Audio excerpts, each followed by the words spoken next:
কুমিল্লা আদর্শ সদর উপজেলা থেকে আটক যুবদল নেতা মোহাম্মদ তৌহিদুর রহমানের মৃত্যুর ঘটনায় উচ্চপদস্থ তদন্ত কমিটি গঠন করা হয়েছে। একই সঙ্গে তাৎক্ষণিকভাবে সংশ্লিষ্ট সেনা ক্যাম্প কমান্ডারকে প্রত্যাহার করা হয়েছে। শনিবার দুপুরে এক বিজ্ঞপ্তিতে এ তথ্য জানিয়েছে আন্তঃবাহিনী জনসংযোগ পরিদপ্তর আইএসপিআর। এই খবরে গ্রিন পার্টির চেয়ারম্যান রাজু আহমেদ খান বলেছেন, বিচার বহির্ভূত কোনো হত্যাকাণ্ডই জাতির জন্য শুভকর নয়, তবে তৌহিদের মৃত্যু নিয়ে উচ্চ পদস্থ তদন্ত কমিটি গঠন করায় সেনাবাহিনীকে ধন্যবাদ। রাজু আহমেদ খান বলেন, কুমিল্লার যুবদল নেতার মৃত্যুর জন্য গভীর সমবেদনা প্রকাশ করছি এবং এই মৃত্যু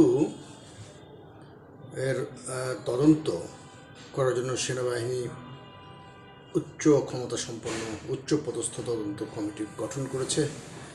সেনাবাহিনীকে ধন্যবাদ। তারপরে এই কথা না বললেই নয় যে কোনো বিচার বহির্ভূত হত্যাকাণ্ড দেশের জন্য জাতির জন্য শুভকর নয়।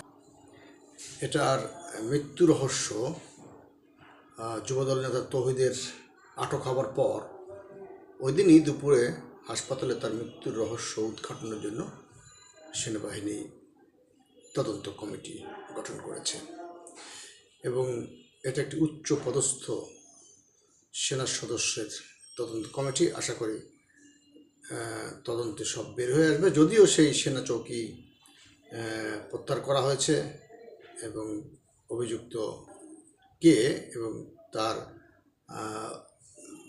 এটার আদ্যপান্ত রহস্য উদ্ঘাটনের জন্য সেনাবাহিনী তদন্ত কমিটি গঠন করেছে।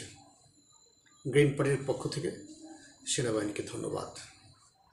যেন এই সঠিক তদন্তটা সেনাবাহিনী করে, সেই আশা সেই প্রত্যাশায় আমরা থাকতে পারি। ধন্যবাদ।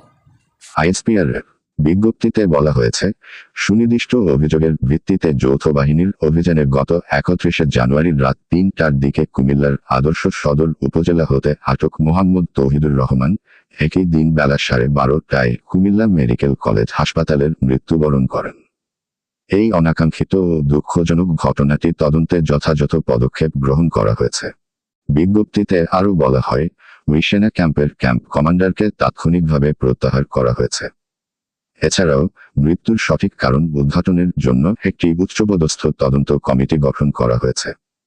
তদন্তের দোষী সাব্যস্ত ব্যক্তিদের বিরুদ্ধে সেনা আইন অনুযায়ী যথাযথ আইনানুগ ব্যবস্থা গ্রহণ করা হবে।